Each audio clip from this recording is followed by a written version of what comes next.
Hey guys, this is Will, who's still gonna keep it real in this new episode of Wow Podcast.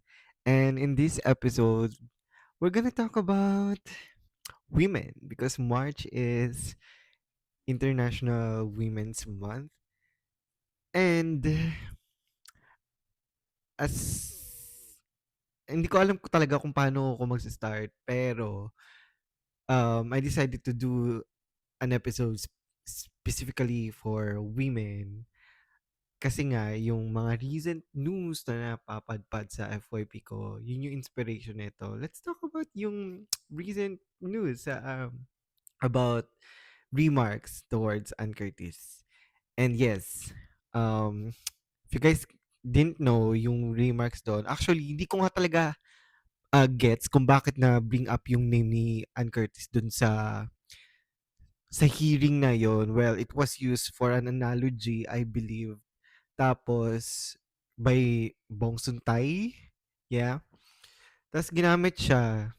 Basically, Ann Curtis received like a sexual harassment remarks kasi nga sabi ni Bong Suntay na kapag init something ganyan. And mind you, this is just one of many experiences na alam mo yun, lantaran na sinesexualize yung mga women. And it has to stop kasi imagine if they can do that in a supposedly formal settings, public places. Imagine what else they can talk about during closed doors.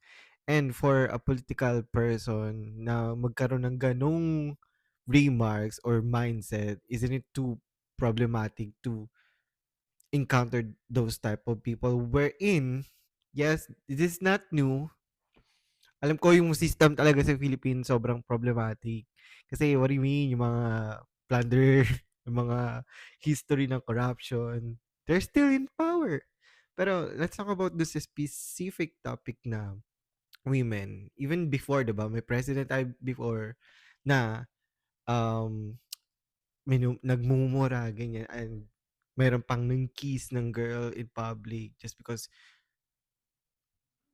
I don't know kung ano yung reason nila, pero as I said, imagine if they can do that in public. Imagine um if people who has power can do that to a woman. What more pa kung sino yung mga kaya nilang bigyan ng remarks, or what more pa kung kaya nga yung gawin ng people in power. Yes, in power. Let's talk about power. You guys cannot deny na yung society natin sobrang patriarchal talaga. Patriarchal means it pleases the men.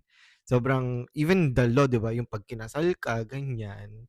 Yung pagpapalit ng surname mo, sobrang patriarchal nun, which is rooted sa misogyny. Kasi, what do you mean, parang ino-own up. I want ko, that's how I perceive that. Parang ino-own up nila yung tao kapag na palitan na ng surname, 'di ba? In which for some, ang ginagawa na nila is yung may dash na yung surname nila, they are still keeping their surname along with their husband. Pero yun nga, if yung we are talking about power, 'di ba? I feel like we need to talk about this more kasi even before, 'di ba, less meron kasi talagang stigma na parang women are weak, ganyan, they cannot lead and all, they're just for um sa bahay lang, housewife lang, ganyan, mga alam mo yun, daily livelihoods lang yung dapat nilang gawin kasi linelabel sila as weak, as pangbahay lang, ganyan. Kaya nakakatuwa na kapag yung mga um women is, alam mo yun, mga nagwo-work sa male-dominated careers. Let's say, for example, sa engineering, kapag engineers na women. And speaking of leadership, I know for sure that women can lead. And by the way, in my current job, yung mga managers ko, women. Yes, well, anyway, as far as I can remember, ang placard ko nun dati nung election is proud to say that I was raised by strong women in my life. Strong woman in my life with three sisters. And being three sisters, therefore I know women can lead, women can lead. Kasi ewan ko, nung time na yon, yun yung parang personal hugot ko kasi literally lumaki ako sa household na yes, wala namang absent din naman talaga yung absent yung I didn't grow up having a dad figure in my life. But one thing is for sure, enough yung love na na-receive ko from my mom. And on a personal experience then, I don't know if you can remember or if you have watched my vlog last time, there was this part of my vlog na I encountered siguro mga 30-ish or 40 basta hindi siya kasi mukhang 20-ish yun eh. Tapos during ang Valentine's Day kasi nga bumili ako ng flowers for my girls in my life and all. Tapos may nakasalubong ako doon na nasa ganong age range. Sabi niya, "You got lots of bitches, bro," ganyan. And I was like, pero at the back of my mind that time, what the fuck, bro? What the fuck, man? Kasi parang ini-imagine ko, so, di mo pa na-experience magbigay ng flowers to your mom, to your sister, or kung meron man? Kasi, this is the same mindset na gusto ko ma-receive or like magkaroon kayo if ever man or sana ma-share nyo din sa mga partner nyo if ever. Kasi, sa basic unit ng society, family, 'di ba? I feel like it starts from there. It starts from your community. Kasi going back dun sa example kanina, yung ganong jokes, ganyan, yung mga remarks na yun, it starts from you, from your community. If you are someone na nakaka-encounter ng mga ganun and you are tolerating those kind of behavior, you are also part of the problem. Kasi if you cannot do something else towards that, kung kinotolerate mo lang siya, at nakikitawa ka pa, parte ka kasi iisipin ng mga tao na yun na kung tumatawa ka sa mga ganong jokes or kung wala ka ding ginagawa towards sa mga ganong jokes, isipin nila, okay lang kasi they are letting it slide. Parang favorable for them na naririnig nila yung mga ganong remarks. And siguro one thing yun na magagawa mo sa ganong mga settings kasi I've been there, I've heard so many conversations, that's why I keep on telling you na imagine what they can do sa mga behind closed doors kasi I know for sure and I've heard people talk about how they fantasize or how they fantasize about the body of the women. And let's talk about the body. Yes. As someone nga, I know komplikado. This is not just about yung siguro kung may mga girlfriend kayo, this is not just about their monthly dalaw and all. Na yun pa nga lang mahirap na sa kanila yun. And I grew up, yeah, on a happy note, on a light note, I grew up na naranasan ko ako'y bumibili ng, pads ng mga sister ko. But anyway, let's talk about body. Kasi for most of the time, yeah, physical naman talaga. 'Pag makakita ka ng tao, 'di ba, makikita mo physical. Yeah. But it doesn't mean they are asking for it. It doesn't mean they're flaunting their body. They are flaunting their faces for you to sexualize them. Kasi what if they are just born with it? They're just born beautiful. They're just born with a good physique, or they are just working on their physique. It doesn't give you the right to give comments on their body ng inappropriately. You can say they're na parang like looking good, ganyan. You can hype them up. You can say it in a nice way. You can say it that you appreciate their body and all. But on the extent of you imagining things na parang ganito na for you to say na ay ginamit niya na naiinitan I mean he feel he feels something towards the actress. That's too much. I mean, I would say yes, na-attract nga kasi nga attraction siya. Pero for you to fantasize as someone na married, oh my gosh, that's too problematic. You guys are both married, you know? Kaya nga, hindi ko talaga gets na parang, ha? What do you mean? How, di mo naisip na how would your wife feel if naririnig niya na parang you are still attracted to or parang fantasize mo yung other women other than her. Oh my gosh, that's really, really problematic. But yeah, speaking of body nga, yung hindi ko natuloy yung body na topic. Yung body, ganyan. Kasi meron din nag-viral before, 'di ba? Sa protest din yun na kita yung armpit hair niya, yung ng babae. And mind you guys, hair, mind you guys, body hairs are normal. Body hair are normal. Wait, be somewhere in your body. It's normal. And if that person prefers na hindi niya i-shave yun, kung ano man gender niya, babae, specifically kung babae man siya, and she can wear sleeveless na she don't mind kung makikita yung armpit niya, let her be. It's not your body in the first place. Your body, your own rules. You do you. And for those people na parang unhygienic, no, hindi nga siya unhygienic. As long as na, I mean, wala naman siyang amoy, ganun.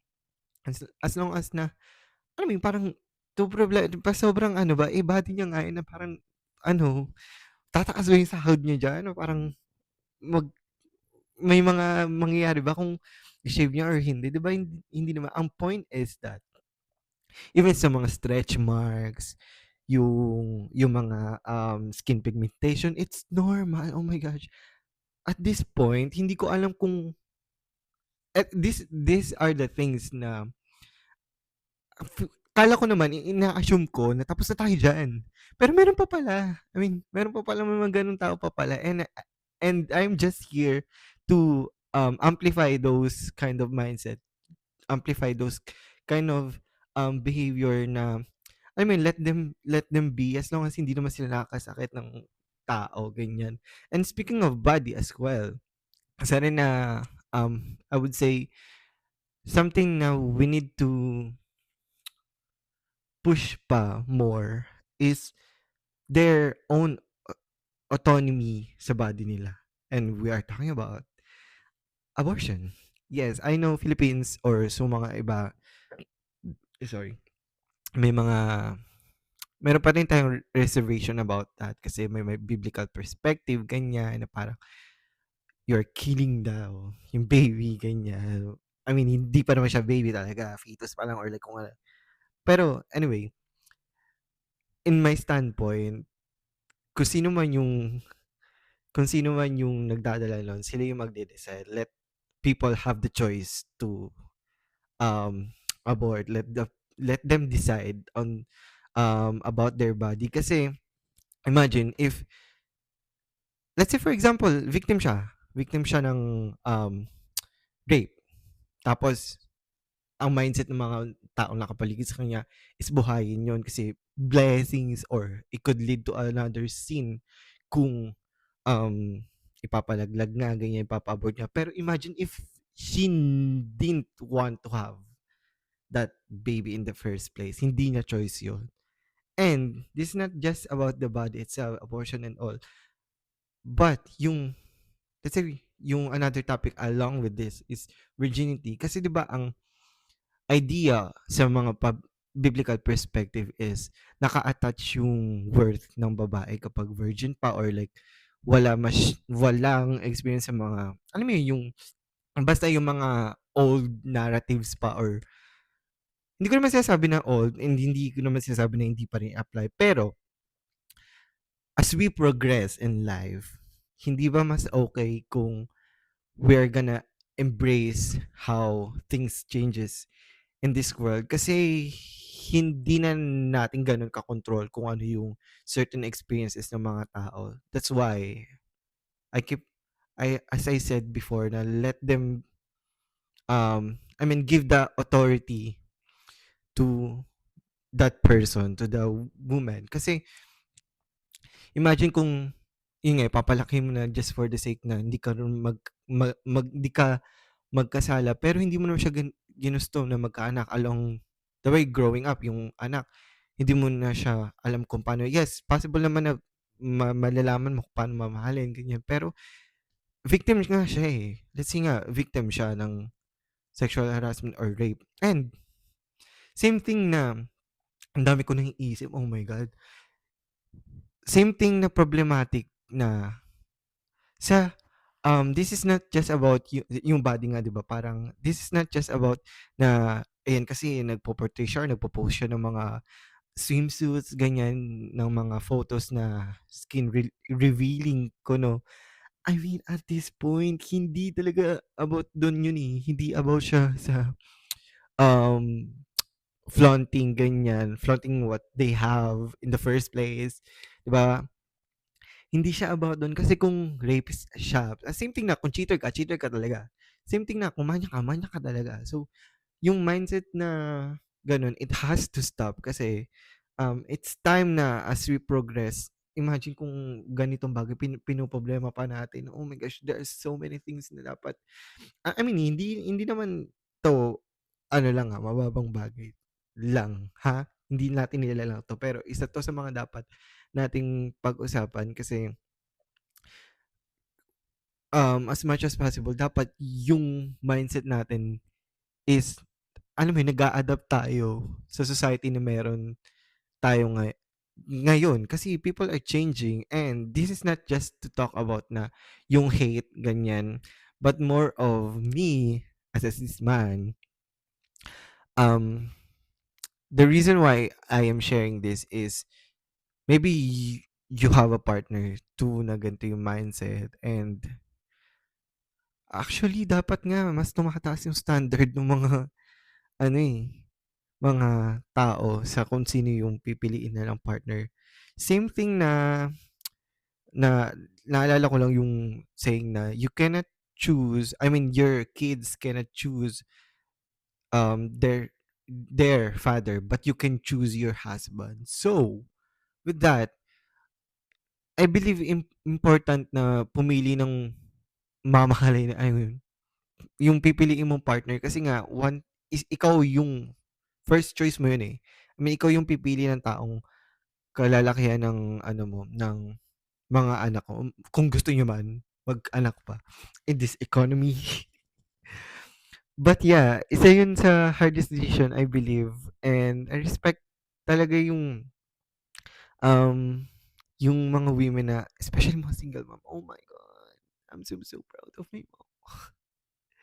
Kasi what do you mean? Yun nga sinabi ko kanina na even though I didn't grow up having a that father figure talaga, enough siya. Like, there are so many moms na single moms, ganyan. And I cannot just let these things slide without saying my sentiments toward these issues. Kasi parang I cannot imagine if one of them experiences something like this. And that's something that I cannot do.